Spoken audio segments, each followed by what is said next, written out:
বিসমিল্লাহির রহমানির রহিম। আসসালামু আলাইকুম দর্শকবৃন্দ, কেমন আছেন? আশা করি ভালো আছেন, আমিও ভালো আছি। তো দীর্ঘ 14 দিন বাড়িতে থেকে আসার পরে এই তো সংসারের কাজে হাত লাগিয়ে দিলাম। তো বাড়ি থেকে কিছু আম নিয়ে এসেছিলাম 30 কেজির মতো।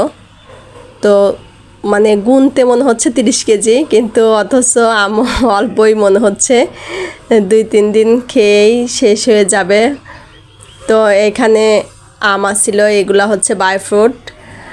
আর ওই পাশে যে আগে যেগুলো নাড়াচাড়া করলাম সেটা হচ্ছে মালদাই আম। আর এখানে আছে আমরুপালি। তো সব কিছু মিশ্রিত, বাগানের নিজস্ব বাগানের আম। একদিন ভিডিও দেখেছিলাম আপনাদের।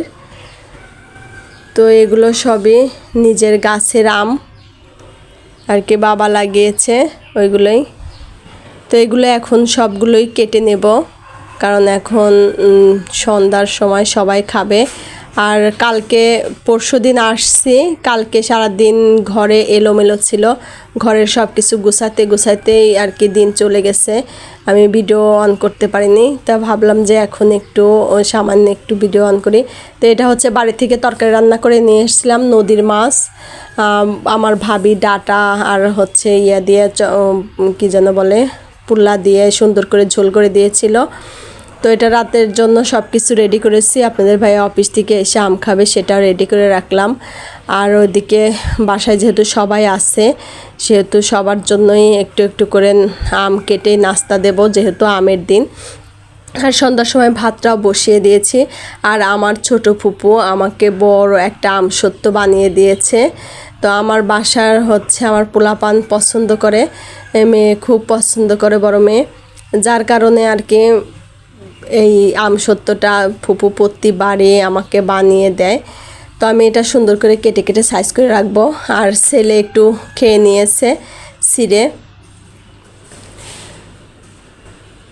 তো আমি সুন্দর করে লম্বা লম্বা করে সাইজ করে কেটে নিচ্ছিলাম, একবার হচ্ছে পিস পিস করে কাটতেছিলাম। তো আপনাদের ভাইয়া বললো পিস পিস করে কাটতে হবে না, লম্বা লম্বা করে কেটে রাখো, ভালো লাগবে।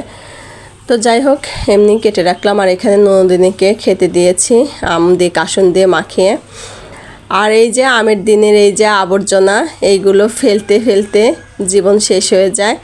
আর এই কিছুক্ষণ ঘরে থাকলেই পানি উঠে একদম গন্ধ বের হয়ে যায়।